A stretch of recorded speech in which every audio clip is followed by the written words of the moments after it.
देश प्रदेश देख रहे हैं आप। मैं हूं आपके साथ आरजू साईं। दिल्ली के कंझावला केस से जुड़ी बड़ी खबर आ रही है। सूत्रों के मुताबिक गृह मंत्रालय ने दिल्ली पुलिस को आदेश दिया है। सूत्रों के मुताबिक गृह मंत्रालय ने यह आदेश दिया है कि वारदात के वक्त पीसीआर वैन में तैनात पुलिस कर्मियों को निलंबित किया जाए। डीसीपी को कारण बताओ नोटिस भी जारी करने का आदेश है।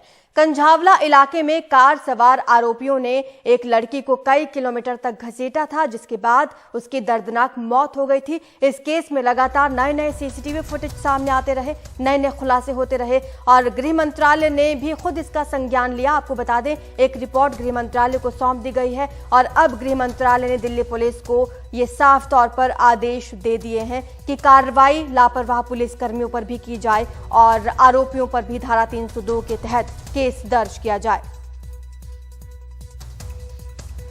इस मामले पर ज्यादा जानकारी दे रहे हैं हमारे सहयोगी मुकेश सिंह सेंगर। कंझावला मामले की जांच कर रही स्पेशल सीपी शालिनी सिंह ने गृह मंत्रालय को अपनी रिपोर्ट सौंप दी है। इस रिपोर्ट में 3 पीसीआर वैन में तैनात पुलिस कर्मियों को दोषी पाया गया है। इसके अलावा 2 पिकेट पर तैनात पुलिसकर्मी भी दोषी पाए गए हैं। दरअसल 1 जनवरी की सुबह तड़के आरोपी 20 साल की अंजलि को अपनी कार से 13 किलोमीटर तक घसीटते हुए ले गए और ये पुलिसकर्मी उसी रूट पर तैनात थे। ये रिपोर्ट मिलने के बाद गृह मंत्रालय ने 3 पीसीआर वैन में तैनात पुलिसकर्मी और 2 पिकेट पर तैनात पुलिसकर्मियों को तत्काल प्रभाव से निलंबित करने का आदेश दिया है। गृह मंत्रालय ने यह भी कहा है कि इस मामले में पुलिस हत्या यानी 302 के तहत केस दर्ज करे। यह भी कहा गया है कि जो इलाके के डीसीपी हैं उन्हें भी कारण बताओ नोटिस जारी किया जाए और उनसे पूछा जाए कि घटना के समय उनके इलाके में जो सुरक्षा व्यवस्था है, जो कानून व्यवस्था है, वो क्या थी और अगर उनका जवाब ठीक से नहीं मिलता है तो उनके खिलाफ भी कार्रवाई की जाए। तो ये बड़ा आदेश है गृह मंत्रालय का और अब दिल्ली पुलिस कमिश्नर गृह मंत्रालय के आदेश के बाद इस पर कार्रवाई करेंगे। तो ये जो पूरा मामला है, इसमें शुरुआत से ये बात सामने आ रही थी कि किस तरह से आरोपी अंजलि को अपनी कार में फंसाकर 2 घंटे तक घूमते रहे। उन्होंने 13 किलोमीटर का रास्ता तय किया और जैसा कि आई विटनेस कह रहे थे कि वो आरोपियों के कार के पीछे था। वो लगातार 20 बार पुलिस के अधिकारियों से बात करता रहा। 1-2 पीसीआर से रास्ते मिली, लेकिन कोई भी पीसीआर वैन में तैनात पुलिसकर्मी उसके साथ नहीं गया। तो ये हमने पहले भी रिपोर्ट किया था कि उस रूट पर 5 पीसीआर वैन तैनात थी और जब ये लगा कि ये कॉल काफी सीरियस है तो 9 पीसीआर वैन को भेजा गया। इसके अलावा लोकल पुलिस भी आरोपियों को खोज रही थी, लेकिन वो लोग आरोपियों को नहीं पकड़ पाए। जब आरोपी सुबह 4:40 पर शव को गाड़ी से हटाने के बाद जो शव था वो गिर गया, उसके बाद आरोपी वहां से भाग गए, अपने घर पहुंच गए और फिर पुलिस उन्हें पकड़ पाई। वाराणसी में दुनिया के सबसे लंबे रिवर क्रूज पर्यटन को पीएम मोदी आज वर्चुअली हरी झंडी दिखाएंगे। गंगा विलास क्रूज वाराणसी से ढाका होते हुए डिब्रूगढ़ तक जाएगा। इसके साथ पीएम गंगा तट पर सैलानियों के लिए बनी टेंट सिटी का भी उद्घाटन करने वाले हैं।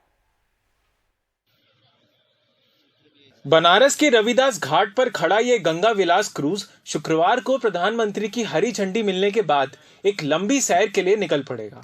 वाराणसी से बांग्लादेश की राजधानी ढाका होते हुए ये डिब्रूगढ़ तक जाएगा। 51 दिनों में ये क्रूज 3200 किलोमीटर का सफर करेगा और इसकी राह में 27 नदियां और 50 पर्यटन स्थल पड़ेंगे। ये पहला सफर है इसका। कलकत्ता से यहाँ आया और यहाँ से मेडन वॉयज पे जाएगा गुवाहाटी और डिब्रूगढ़ तक। मतलब जहाँ तक यात्रा का सवाल है, ये यात्रा यहाँ से बनारस से जाके गाजीपुर है, बलिया है, फिर बिहार में बक्सर है, पटना है, मुंगेर है, सिमरिया है, विक्रमशिला यूनिवर्सिटी है। फिलहाल इस पर 31 मुसाफिर जा रहे हैं। स्पा, जिम और लाइब्रेरी भी है, साथ ही तरह तरह के लजीज व्यंजन भी। इसका किराया कितना है? किराया जो है वेरिएबल है, इसका 25 से 50 हज़ार रुपये पर डे के हिसाब से। अगर 50 दिन 51 दिन को कैलकुलेट करें तो तकरीबन 14-15 लाख रुपए। हाँ, इतना तो हो जाए, इसी के आसपास है। इसमें सारी चीजें रहेगी। प्रधानमंत्री नरेंद्र मोदी बनारस के घाट के उस पार बालू में टेंट सिटी का भी उद्घाटन करेंगे। इस टेंट सिटी में 3 तरह के कॉटेज हैं, डीलक्स, सुपर डीलक्स और स्यूट।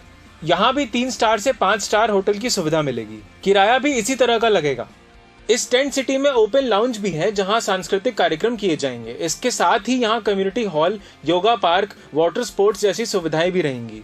बनारस के व्यंजनों के साथ बनारस घराने की सांस्कृतिक प्रस्तुतियां भी होंगी।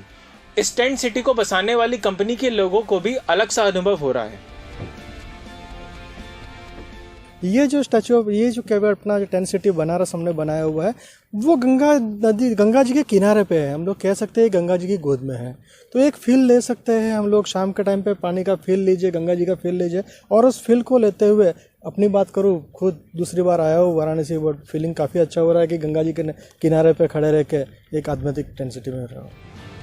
हालांकि इस साल लंबे समय तक बाढ़ का पानी बने रहने की वजह से टेंट सिटी को बसाने के लिए समय कम मिला और 600 की जगह 270 टेंट ही लगे, लेकिन फिर भी इसको लेकर लोगों में एक अलग तरह का रोमांच है। इस साल क्योंकि गंगा का पानी बहुत देर से उतरा, इसलिए कुछ कम समय तक के लिए रहा, लेकिन ये मई जून तक जाएगा। उसके बाद बाढ़ से पहले ये ज़रूर ख़त्म हो जाएगा। लेकिन अगली साल उम्मीद करते हैं कि और बड़ी जगह पर ये टेंट सिटी लगेगी और इसकी खूबसूरती को देखने के लिए और यहाँ रह करके इसके रोमांच को अनुभव करने के लिए बहुत लोग आना चाह रहे हैं और आ रहे हैं। वाराणसी के टेंट सिटी से पुरुषोत्तम के साथ अजय सिंह, NDTV इंडिया।